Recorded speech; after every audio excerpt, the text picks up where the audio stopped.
Sewaktu kecil, saya sering diceritakan oleh para pini sepuh, para mbah-mbah saya bahwa Indonesia suatu hari nanti akan menjadi negara yang sangat makmur. Hal ini adalah bagian dari banyak nubuah. Nubuah adalah sesuatu kejadian yang meramalkan masa yang akan datang tentang bangsa Indonesia. Sama seperti Rasulullah Muhammad SAW sewaktu menggantikan nama kota kecil yang namanya Yastrib, yang penduduknya sebagian besar buta huruf, di mana dia menyatakan suatu hari nanti kota ini akan menerangi dunia. Dan beliau mengawalinya dengan mengubah nama kota tersebut menjadi Madinah Al-Munawwaroh atau kota yang bercahaya. Menjadi kota ilmu, menjadi kota agama, menjadi kota pembawa penerangan. Itu adalah nubuah yang Rasulullah hadirkan untuk penduduk Yastrib dan untuk dunia. Di Indonesia, dalam narasi Prabu Jayabaya mengatakan juga hal yang sama. Indonesia akan menjadi negara makmur, Kerto Raharjo atau sejahtera, ijo royo-royo, ketika semuanya tentram dan tertata. Bagaimana menatanya? Maka ada 4 hal yang menjadi ciri awal kemakmuran Indonesia. Prabu Jayabaya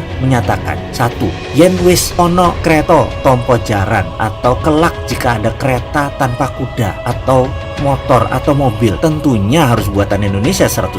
Kemudian nomor 2, tanah Jawa kalungan wesi atau pulau Jawa berkalung besi, artinya tersambung semua rel kereta api dan jalan raya secara keseluruhan, dan tentunya sekali lagi semuanya harus merupakan karya anak bangsa. Kemudian kali hilang kedunge, sungai kehilangan lubuk, artinya semua jadi waduk di mana-mana untuk pengairan dan tenaga listrik. Terakhir, pasar hilang kumandang, artinya pasar hilang suaranya. Ini semua karena menjadi digital. 3 dari 4 hal itu sudah mendekati kejadian, dan terakhir kata-kata pasar hilang suaranya itu pasar apa? Pasar basah kah yang hilang? Pasar tradisional kah yang hilang? Rasanya tidak bisa dalam waktu singkat menghilangkan pasar tradisional. Namun ada pasar yang tidak banyak, hanya perlu 1 saja hadir, bisa mengagregasi semua pasar. Apa itu? Yaitu pasar equity atau pasar modal. Bayangkan, ada 30 juta UKM di Indonesia yang memerlukan modal, dan ada 50 juta individual investor yang kecil-kecil yang memerlukan pasar UKM tersebut. Apa yang terjadi kalau yang dimaksud Prabu Jayabaya adalah pasar equity untuk UKM? Ini adalah pasar yang dahsyat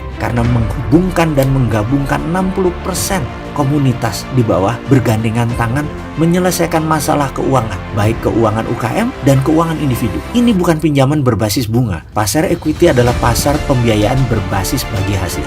Jauh lebih besar untungnya dari bunga deposito. Jauh lebih menguntungkan karena investasi langsung. Dari 30 juta UKM, 10% layak dibiayai, alias ada 3 juta bidang usaha yang sangat layak dibiayai. Jadi, kalau ada aplikasi digital equity crowdfunding atau platform urun dana, maka ramalan Jayabaya tadi akan terbukti. Indonesia akan makmur. Untuk itu, dengan segala kerendahan hati, kami dari Santara mengucapkan selamat bergabung ke dalam gerakan ekonomi bersama, gerakan ekonomi berjamaah, gerakan ekonomi urun dana, di mana saat ini Santara telah resmi mendapat izin dari OJK sebagai satu-satunya perusahaan penyelenggara equity crowdfunding di Indonesia, satu-satunya platform urun dana berizin resmi. Terima kasih atas segala dukungan dan kepercayaan sahabat semua. Terima kasih kepada regulator, terima kasih kepada OJK, dan sekali lagi selamat buat Anda semua. Bersama ini kami umumkan Sabda Agung Serat Kemakmuran bahwa Santara siap melayani sahabat semua mulai hari ini. Santara, equity crowdfunding pertama berlisensi OJK. Saya secara pribadi dan kami semua mengajak Anda untuk ikut bersama-sama naik kapal kami, bergabung dalam rencana men-skill up ekonomi Indonesia. Klik santara.co.id.